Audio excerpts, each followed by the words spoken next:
Hello everyone, and welcome to my other new series, Music Theory Fundamentals. Now, in this series, the aim of the game is to get people introduced to music theory who have either never taken a class in music theory at all and are interested in learning. This could be just anybody who wants to know anything about music theory, a high school kid, somebody in college who maybe took band at one time and wants to know more, or if you're just curious about the subject and want to know more, these videos are for you. Now, being that these videos are for beginners, the videos are going to be paced in a way that it's very slow and easy for people to understand, but at the same time hopefully very entertaining, and at the end leaves you with no questions. There's going to be a lot of graphics as well that I'm going to use throughout this series, and feel free to pause it whenever you need to just look at these graphics, or just check my website down below, and I'll have all these resources available on my website as well. Now, that being said, just a quick plug. I'm going to have a lot of these videos being released weekly, going step by step. They're always going to be available, so you can feel free to go back or leap forward as much as you need to just kind of find out where you are and what you want to learn.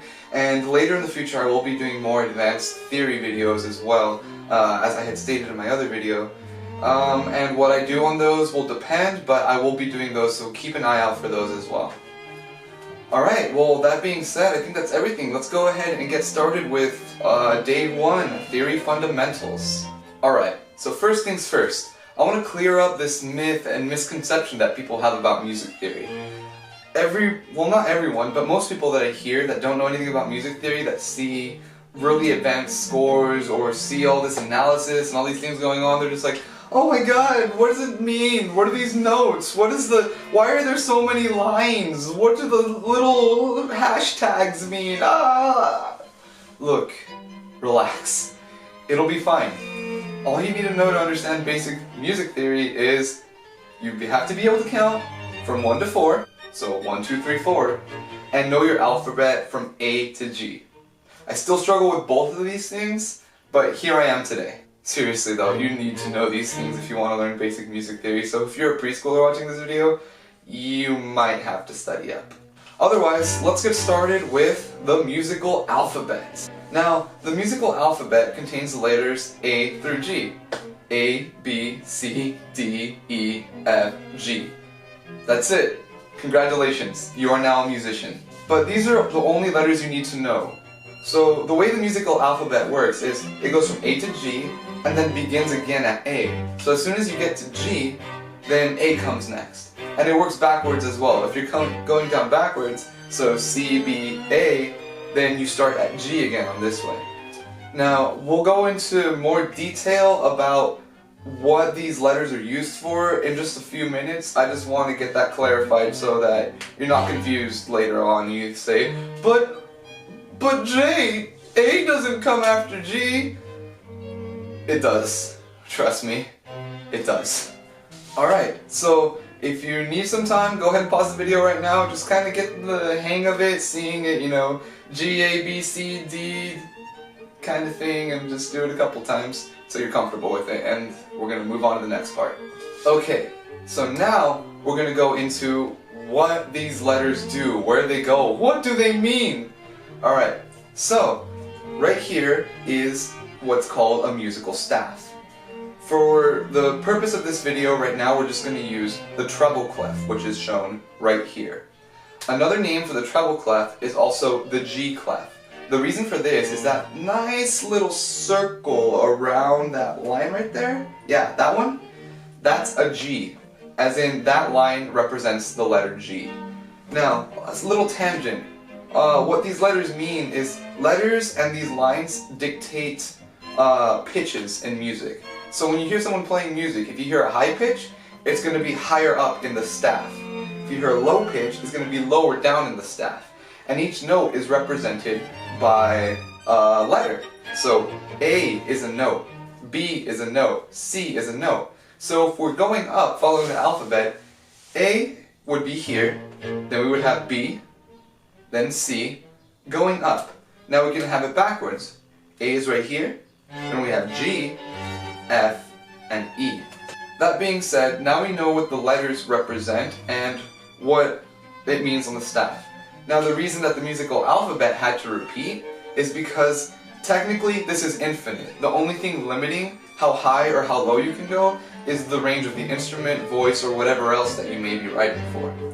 So as long as that instrument, singer, or whatever thing you're using or writing for can keep going higher and has the range for it, then this alphabet will repeat infinitely until eventually it's not practical. Alright, now what I'm going to do is I'm going to put up a picture of the treble clef right here. And what I did here is I put a picture of the lines with the letter next to it that corresponds to it, and a picture of the spaces with the letter inside of it which corresponds to it. Each space and line has a letter that corresponds to it that will never change. So it would do you best to memorize where each one is. Now this isn't going to happen overnight. It's going to take some time.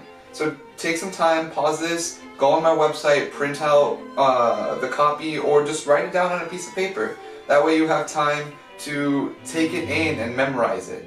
We'll go over a couple acronyms right now, but a helpful hint is to at least remember that the treble clef is also the G clef. So as long as you can always find G, you can go up or down alphabetically corresponding to the musical alphabet and always find any note that you're technically looking for. Alright, now for the treble clef, we're going to go over the spaces first. So here we see the bottom space has an F, then the space above it is an A, then a C, then an E. This one's really easy. Face. If you remember face, then we have all the spaces. So, right here, if you just remember that you have a face, you can remember the spaces. Okay, good. Now, for the lines, we have E at the bottom, G, B, D, and F. The way I like to remember this is just every good boy does fine. This is the way I was taught in middle school to remember them. This is the way I remember it now. There's 1,000 different ways to figure this out. If you find your own clever way, leave a comment down below for other people and maybe you'll be able to help somebody out as well. Alright, cool. So now, putting our knowledge of the musical alphabet and the staff together, we should be comfortable identifying the spaces and the lines. At least to a certain extent. It might take some time right now, but don't worry, the more you practice, the more it'll get quicker. Now for the sake of time, I'm not going to really go over bass clef in this video, because this video would be way too long for me explaining a whole other clef. So I'm just going to do a quick summary of it right here, right now. Here's a picture of the bass clef. Now, just like the treble clef, the bass clef also has an alternate name, known as the F clef. The reason for this is because these two dots, those two right there, they're right on the line that is F. So, the musical alphabet still works in the same way on the bass clef. The only difference is that the notes are aligned differently. I'll leave a picture right here with the notes and how they're aligned so that you can go ahead and go over those on your own time. It's the same thing as the treble clef. If you could find the F, you could find the rest of the notes, and the more you read it, the more comfortable you'll be with it. Now the last two things I want to go over in this section here are 1, ledger lines, and 2, the grand staff. So we'll go over those real quick. Ledger lines are just these extra lines that you see added when the music goes higher or when the music goes lower. So these ledger lines work in the same way as the staff lines work. It still goes up by the same musical alphabet and the same rules still apply to them. The only difference is that sometimes it can be a little bit harder to read since they are way up or way below what we're usually used to seeing. There's no shame in finding a note that you know, near it, and then counting up or down until you find that note that's in the ledger lines. Final thing is the grand staff, which is what the piano uses when they play music. It is a combination of both the treble clef and the bass clef into just one chunk, so you have both clefs at the same time. When we work on music theory from now on, after this video, most of the time we'll be talking about it in a grand staff sense to make it easier to space out notes so they're not all clustered into just one giant thing right here. So familiarize yourself with the grand staff. Even now, which I've had years playing on bass clef, I can identify those notes super easily, but if you put a treble clef in front of me, sometimes it might make me stutter seeing those notes that are way up or way low. So just take your time, don't freak out too much about it. Now that we're accustomed to this, and we're gonna go out into the world thinking that the alphabet ends at G and that numbers stop at 4, we can move on to the next part, which is the time signature. Now, the time signature, it usually looks something like this for a normal time signature, but usually you'll see them at the beginning of any musical piece that you're reading, and what the time signature tells you is basically what kind of notes and rhythms go inside each measure. Now, a measure is a unit of time in music, just like you would measure anything in real life. I'll put a picture of just a measure right there, that way you can see it. It essentially divides the music so it's more organized, easier to keep in rhythm, and easier for you to always know where you are. Now, time signatures will usually be at the beginning of a measure, placed right about here, something like that. Time signatures look like something we have all seen before, at least I hope we have, which is fractions, and they work kind of in the same way. The number on top dictates something different than the number on the bottom. For right now, let's start with the number on top. Alright, so now, what the number on top means is how many. But what does that mean? How many what? We'll get to that right now, just keep a note of that. On the bottom, it means what kind. Now, this is a good segue to transition into actual notes, which are what we see in music that dictates what pitch and where it goes. So, for example, we'll start simple. Here's a G, alright? So we know where the G is on a treble clef, on the staff of the treble clef. So, now, we know where it is, but we're going to indicate it with a musical note. So in there, I've drawn a quarter note. So with that quarter note, we now know where G is, and it indicates it. But what is a quarter note? Well, let's go over the types of notes real quick. Notes are kind of like currency. So let's think of a whole note, or this one right here, as a dollar. We have a whole dollar. Now, notes split in half, just like fractions.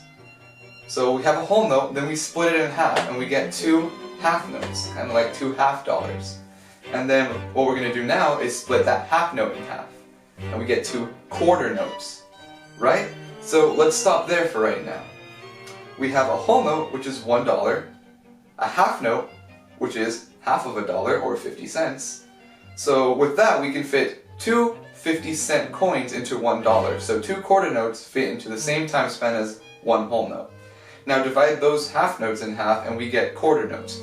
Quarter notes are just like quarters. So two quarters fit into 50 cents, and four quarters fit into a dollar.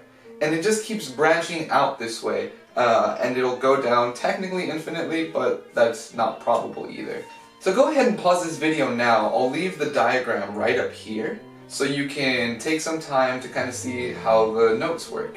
And once you get familiar with that, we'll go ahead and move on to the next part, which is explaining the time signatures in more depth. Alright, cool. So hopefully now you know the types of notes that there are, whole, half, and quarter, and are familiar with at least those three. We'll go into more later, but for now let's just worry about those three. Okay, going back to time signatures. So we're going to use this one, which is 4/4, or 4 over 4.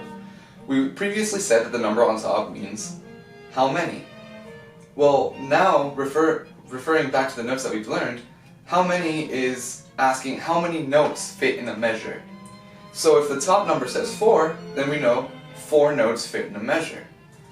But as we've learned, there's a lot of types of notes. There's half notes, quarter notes, whole notes, and you said that I branched them out infinitely, so what kind of note? Well, that's where the bottom comes into play. The bottom number tells us what kind. So, this is where it might get a little bit confusing. 4. 4 stands for quarter notes, right? So 2 stands for half notes, and 1 stands for whole note. So, if we have 4 over 4, it means we have 4 quarter notes in one measure. And the time signature always dictates how many in one measure. Right? So for example, here's one measure of 4/4 with quarter notes. And then next I'm going to put up a measure of 4/4 with half notes. And then finally I'm going to do a mixture of the both. I'm going to put up a measure with a half note and 2 quarter notes. So that's a measure of 4/4. Let's go into something else. 6/2. So this is way off of what we've seen before, and it's probably something that it's not even common in actual music. But we need to be able to notice. So 6 on the top means how many. So we know we can fit 6 of the whatever kind of notes into the measure. The bottom notes tells us, the bottom number tells us what kind. So we know that 2 means half notes. What this tells us is that we can fit 6 half notes into one measure, which will be right there. So that looks a bit ridiculous, but it's possible. And there's infinite possibilities, so you can go ahead and take your time, do a few, and then just try to fill out the measures using different types of notes to become familiar with the different notes. So here we have a measure of 4/4 with a half note and 2 quarter notes. In this example, if I were to give you a beat, 3, 4, 1, 2, 3, 4, then what you would actually get is 1, 2, 3, 4, since you only clap at the beginning of the half note. Now this is how rhythms work. This will take some time to get used to, but once you get used to it, it's really simple. And for now, if it helps you with whatever exercise you're doing, write in the beat, write in each count for the measure. Now I know this is a lot to take in, especially through a video, so if you have any questions of anything that was kind of unclear about the beats and stuff, leave them in the comments below for me, and I'll try to respond to as many of them as I can, because it's really hard to teach a mass audience when there's no feedback about who's getting confused where. So just make sure you let me know, and I'll be sure to clarify as much as I can. Now for the actual last part of this video, we're going to apply everything we've learned into one. So I'm going to put 3 measures right here. And in these 3 measures, we have an assortment of different notes, as well as different pitches, and different rhythms. What you can do is write this down on a separate piece of paper, or just go ahead to the website, print it out, and I want you to write down the beats, where they go, and each note, and which note each one is. Alright? So, just use that as an exercise, and from there you can mix it up. Just practice making your own exercises. Buy a basic piano book from your local music store, or find some music online, and don't necessarily worry about the rhythms, but at least try to identify the pitches. And just remember, don't get frustrated. This is really difficult stuff to learn the first time you do it. It's very simple information, and it gets a lot easier, trust me. As soon as you get the hang of this, it's going to be a breeze. Alright, that's enough of a beatdown for music theory for this week. You have enough to work on until my next video release, and even if you don't master it by then, that's totally cool. Everybody learns at their own pace. Just take your time and be patient overall. Just be patient with yourself. Now my next video, we're actually going to jump into scales and the piano and how the notes relate to the piano. And for the sake of these videos, everything we do is going to be related to the piano, since it's the most universal instrument and the easiest to learn music theory on. Yeah, but anyways guys, thank you so much for watching. It means a lot. Just if there's any questions you had, like I said, leave a comment down below. If there's anything you want me to go over, a video you want me to make, leave those in the comments down below. Leave a like if this helped you out in any way. Leave a dislike if this just confused you and was a terrible mess of a video. And just let me know what you liked and what you want to see improved on next week. And I'll definitely work on it and make sure that these videos get better the more that we release. Oh yeah, and then a couple of things as well. I also have a link to my website in the description down below, and I'll probably put it somewhere in the video as well as my Facebook page. So you can like my page on Facebook or just go to my website. I'm going to be releasing a lot of content on there, a lot of extra stuff, and my website is definitely going to have a lot of resources for anybody wanting to learn music theory so that they can have something to start with, basically. That way you don't have to go out of your way and buy everything right at the beginning. You can at least have a steady foundation with that. So definitely look forward to that. And yeah, thank you guys so much for watching. I'll see you next week, and bye.